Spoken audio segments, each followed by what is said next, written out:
जय हिंद दोस्तों, स्वागत है आप सभी लोगों का एक बार फिर से तैयारी कर लो चैनल में। और दोस्तों हम यहाँ पे देख रहे हैं यूपी पीजीटी 2021 का सॉल्व पेपर, हिंदी का जो पेपर था उसे हम यहाँ पे सॉल्व कर रहे हैं। आज हम यहाँ पे उसे कंप्लीट सॉल्व करने वाले हैं। तो दोस्तों अगर आपने पिछली वीडियोज़ नहीं देखी हैं तो उन वीडियोज़ को भी देखिए। न्यू बैच जून 2021 में जाएँ, वहाँ पर आपको कंप्लीट सिलेबस जो भी टॉपिक वाइज टॉपिक है उसके question answer, mock test, previous question solve paper भी वहाँ पे सब कराया गया है। वहाँ पे जाके आप देख सकते हैं, अपने नोट्स बना सकते हैं, परीक्षाओं की तैयारी कर सकते हैं।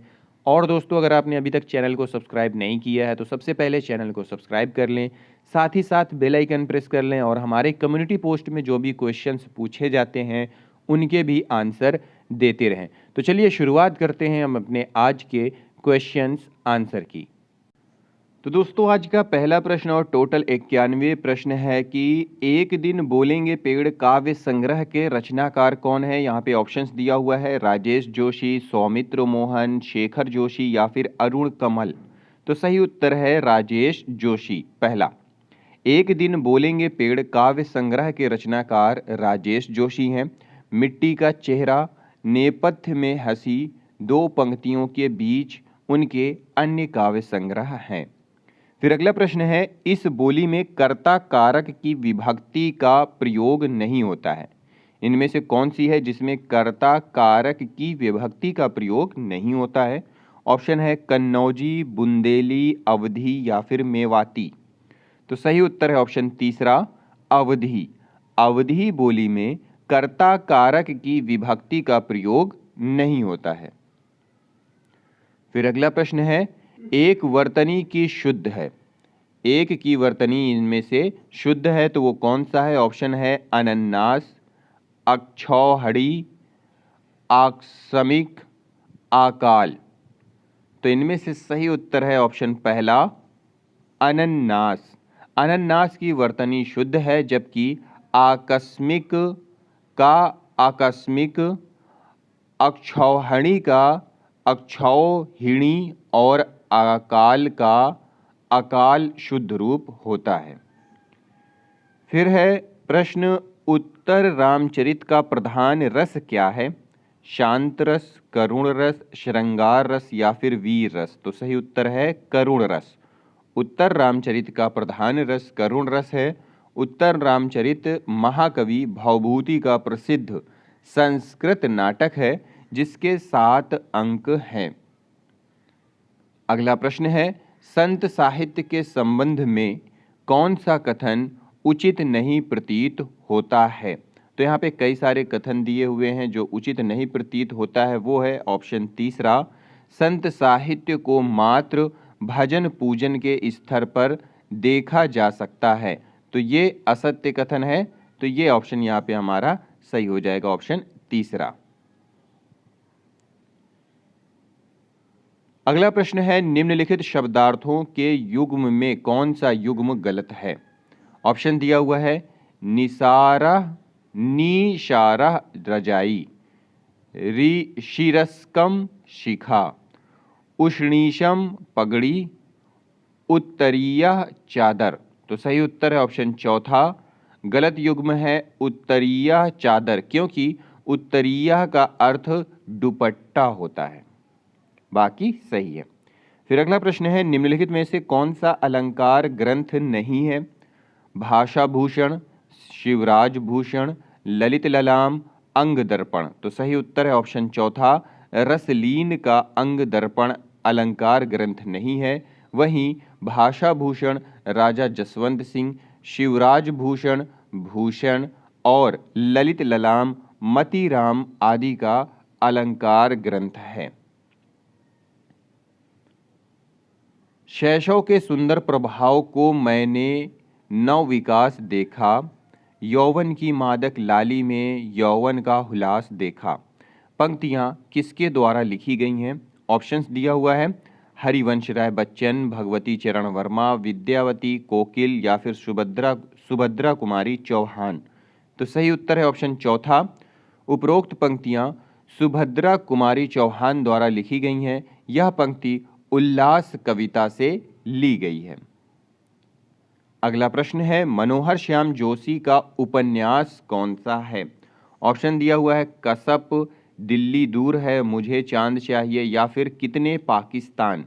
तो सही उत्तर है मनोहर श्याम जोशी का उपन्यास कसप, 1982 है।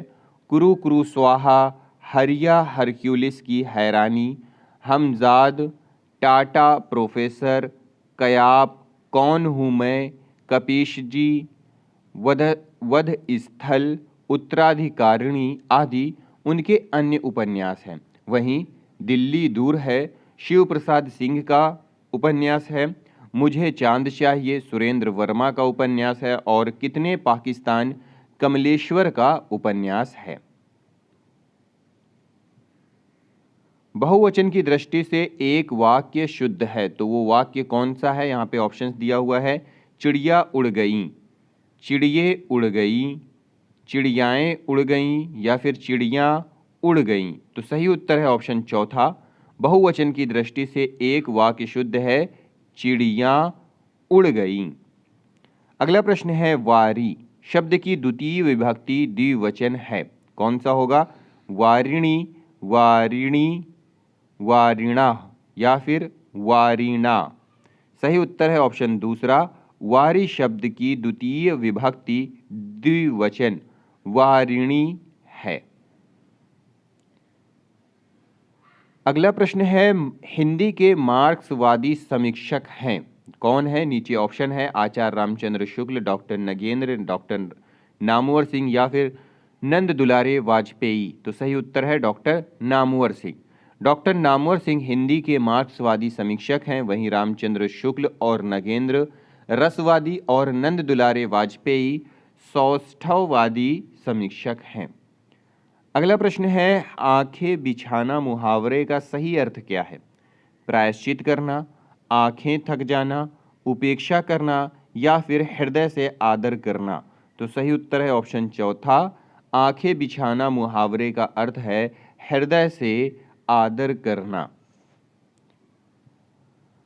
अगला प्रश्न है छायावाद बड़ी सहृदयता के साथ प्रभाव साम्य पर ही विशेष लक्ष्य रखकर चला है। छायावाद के संबंध में यह कथन किसका है? ऑप्शन है आचार्य रामचंद्र शुक्ल, आचार्य नंद दुलारे वाजपेयी, आचार्य हजारी प्रसाद द्विवेदी, या फिर शांति प्रिय द्विवेदी। तो सही उत्तर है ऑप्शन पहला, तो ये कथन है आचार्य रामचंद्र शुक्ल का। अगला प्रश्न है किसी शुभ कार्य को विधि विधान और श्रद्धा पूर्वक करना क्या कहलाता है? ऑप्शन है पहला प्रार्थना, अभ्यर्थना, अनुष्ठान, या फिर मंत्रणा। तो सही उत्तर है ऑप्शन तीसरा अनुष्ठान। अगला प्रश्न है बचपन की स्मृतियां के लेखक कौन है? महादेवी वर्मा, रामवृक्ष बेनीपुरी, शांतिप्रिय द्विवेदी, या फिर राहुल सांकृत्यायन। तो सही उत्तर है ऑप्शन चौथा, बचपन की स्मृतियां संस्मरण के लेखक राहुल सांकृत्यायन है। अगला प्रश्न है जगत शब्द का कौन सा रूप तीन विभक्तियों में एक सा रहता है? जगतोह, जगदभ्याम, जगतः, या फिर जगद्वि, जगद्भि। तो सही उत्तर है ऑप्शन दूसरा जगदभ्याम। जगत शब्द का जगदभ्याम रूप तीन विभक्तियों में एक सा रहता है। देख लेते हैं जगत शब्द के रूप यहाँ पे दिए हुए हैं, विभक्ति एक वचन, द्विवचन और बहुवचन में दिया हुआ है। तो यहाँ पे पहला है प्रथमा विभक्ति में जगत जगत, जगति जगंती। द्वितीय विभक्ति में जगत जगद, जगति जगंती। तृतीय विभक्ति में जगता जगदभ्याम, जगदभि, जगद्भि। चतुर्थी विभक्ति में जगते जगदभ्याम, जगदभ्या। पंचमी विभक्ति में जगता जगदभ्याम, जगदभ्या।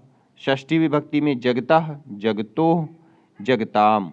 सप्तमी विभक्ति में जगति जगतोः, जगत्सु। संबोधन है हे जगत, हे जगति, हे जगंती। तो यहाँ पे ये है जो तीनों विभक्तियों में एक समान रहता है। फिर अगला प्रश्न है कि मरने के लिए तैयार हो जाना अर्थ देने वाला मुहावरा है, कौन सा है यहाँ पे? सिर पर खून सवार होना, सिर पर भूत सवार होना, सिर पर कफन बांध लेना, या फिर आंखों में खून उतर आना। तो सही उत्तर है ऑप्शन तीसरा, सिर पर कफन बांध लेना। अगला प्रश्न है, कुवलय माला कथा के लेखक हैं, कौन है? सोमप्रभ सूरी, उद्योतन सूरी, धर्म सूरी, या फिर मुनि जिनविजय। तो सही उत्तर है ऑप्शन दूसरा, कुवलय माला कथा के लेखक उद्योतन सूरी हैं।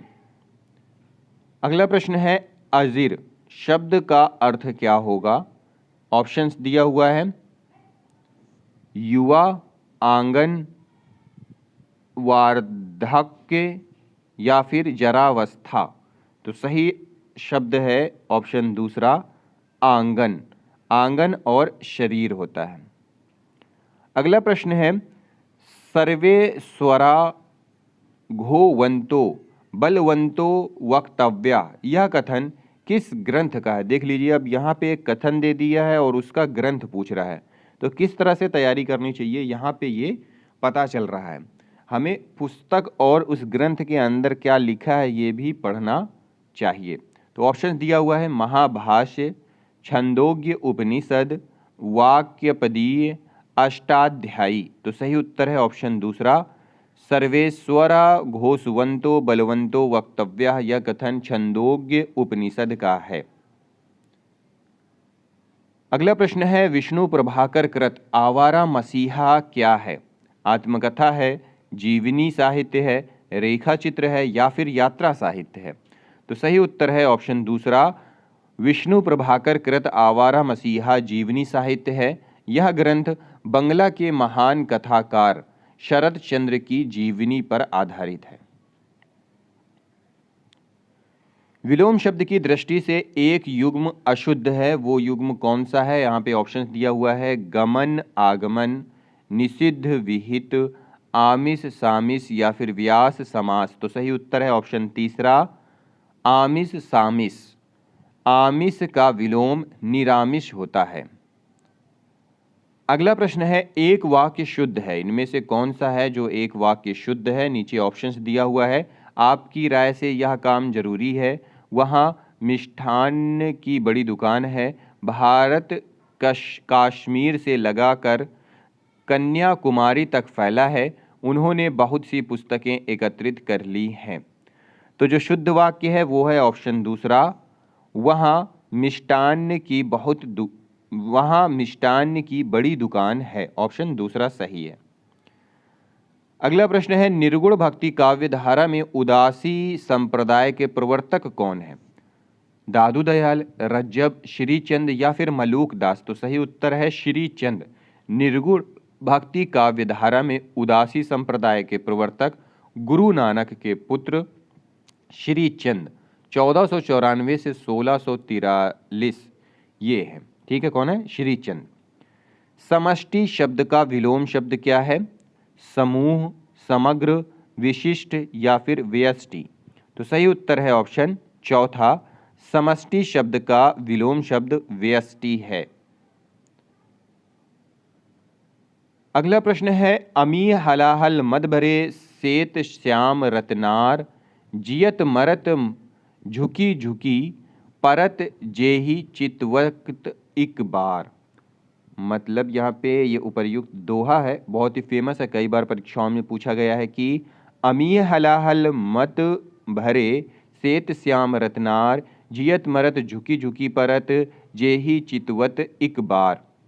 ये दोहा में अलंकार पूछ रहा है, उपर्युक्त दोहे में अलंकार है, कौन सा अलंकार है? परिसंख्या, मुद्रा, यथासंख्य, या फिर विभावना। तो सही उत्तर है ऑप्शन तीसरा, यथासंख्य अलंकार है। उपर्युक्त दोहे में यथासंख्य अलंकार है। यथासंख्य अलंकार में जिन वस्तुओं का जिक्र किया जाता है उनका उसी क्रम में गुण भी बताया जाता है। फिर अगला प्रश्न है, भ्रूण हत्या निबंध के लेखक कौन है? ऑप्शन दिया हुआ है, भारतेंदु हरिश्चंद्र, श्याम सुंदर दास, महादेवी वर्मा, ठाकुर जगमोहन सिंह। तो सही उत्तर है ऑप्शन पहला, भारतेंदु हरिश्चंद्र। अगला प्रश्न है, इस बोली में उत्तम पुरुष एक वचन के स्थान पर उत्तम पुरुष बहुवचन का प्रयोग किया जाता है। कौन सी बोली है? अवधी, खड़ी बोली, ब्रज या फिर हरियाणवी। तो सही उत्तर है ऑप्शन दूसरा, खड़ी बोली। खड़ी बोली में उत्तम पुरुष एक वचन के स्थान पर उत्तम पुरुष बहुवचन का प्रयोग किया जाता है। फिर प्रश्न है कि नई कविता के विषय में असत्य कथन कौन सा है? तो हम लोग असत्य कथन देख लेते हैं, जो कि चौथा है। यह कविता हास्योन्मुख मध्यवर्गीय समाज के जीवन का चित्र है। ठीक है, तो ये यहाँ पे असत्य कथन है, ऑप्शन चौथा। अगला प्रश्न है, जो मर रहा हो उसके लिए एक शब्द है, वो शब्द कौन सा है? यहाँ पे ऑप्शंस दिया हुआ है, मुमुक्षु, मुमूर्षु, मुमुक्षा, मुमूर्षा। तो सही उत्तर है ऑप्शन दूसरा, मुमूर्षु। जो मर रहा हो उसके लिए एक शब्द है, मुमूर्षु। मृत्यु की इच्छा रखने वाला, मुमूर्षा। मोक्ष का इच्छुक, मुमुक्षु। मोक्ष की इच्छा रखने वाला, मुमुक्षा। ठीक है, जो मर रहा हो उसके लिए एक शब्द है, मुमूर्षु। और फिर जो मुमूर्षा का है, मृत्यु की इच्छा रखने वाला। मुमुक्षु के लिए है, मोक्ष का इच्छुक। और मुमुक्षा का है, मोक्ष की इच्छा रखने वाला। अगला प्रश्न है, तार सप्तक के प्रकाशन काल है। तार सप्तक का प्रकाशन काल क्या है? तार सप्तक मतलब पहला जो सप्तक था। ऑप्शन दिया हुआ है 1943 ईस्वी, 1951 ईस्वी, 1950 ईस्वी या फिर 1959 ईस्वी। तो सही उत्तर है ऑप्शन पहला, 1943 ईस्वी। तार सप्तक का प्रकाशन काल 1943 ईस्वी है। तार सप्तक का संकलन एवं संपादन अज्ञेय द्वारा किया गया, जिसमें 7 कवियों गजानन माधव मुक्तिबोध, नेमीचंद्र जैन, भारत भूषण अग्रवाल, प्रभाकर माचवे, गिरजा कुमार माथुर, रामविलास शर्मा एवं अज्ञेय की कविताएं शामिल हैं। फिर अगला प्रश्न है, जहां उपमेय स्वयं अपना उपमान हो वहां अलंकार कौन सा होता है? ऑप्शंस दिया हुआ है, उपमेयोपमा, मलोपमा, व्यतिरेक या फिर अनन्वय। तो सही उत्तर है ऑप्शन चौथा, जहां उपमेय स्वयं अपना उपमान हो। जहां उपमेय स्वयं अपना उपमान हो वहां अनन्वय अलंकार होता है, ऑप्शन चौथा। अगला प्रश्न है, भक्तिकालीन रस सिद्धांत विषयक ग्रंथ कौन सा है? रस प्रबोध, रस मंजरी, रस रहस्य या फिर रस रंग। तो सही उत्तर है ऑप्शन दूसरा, रस मंजरी। भक्तिकालीन रस सिद्धांत विषयक ग्रंथ नंददास की रचना रस मंजरी है। रस प्रबोध 1947 ईस्वी रसलीन की है। रस रहस्य कुलपति मिश्र की है। और रस रंग ग्वाल की रचना है, जो रीतिकालीन कवि हैं। फिर अगला प्रश्न और अंतिम प्रश्न है कि संथाली भाषा किस भाषा परिवार से संबंधित है? ऑप्शन दिया हुआ है, भारोपीय परिवार, द्रविड़ परिवार, आस्ट्रिक परिवार या फिर चीनी तिब्बती परिवार। तो सही उत्तर है ऑप्शन तीसरा, आस्ट्रिक परिवार। संथाली भाषा आस्ट्रिक परिवार से संबंधित है। संथाली, हो और मुंडारी भाषाएं ऑस्ट्रो एशियाई भाषा परिवार में मुंडा शाखा में आती हैं। तो दोस्तों, ये था हमारा क्वेश्चन पेपर जो कि पीजीटी 2021 में पूछा गया, जिसको हमने यहाँ पे कंप्लीट किया है। तो देखिए दोस्तों, किस तरह से क्वेश्चन कैसे कैसे और कैसी कैसी जगहों से पूछे जाते हैं, यहाँ पे हमें ये जानने को मिलता है। इसी तरीके से जो हमारा आने वाले एग्ज़ाम्स हैं उनके लिए भी हम तैयारी कर सकते हैं। तो दोस्तों, मिलते हैं अगली वीडियो में अगले टॉपिक के साथ। इस वीडियो को देखने के लिए आप सभी लोगों का बहुत बहुत धन्यवाद।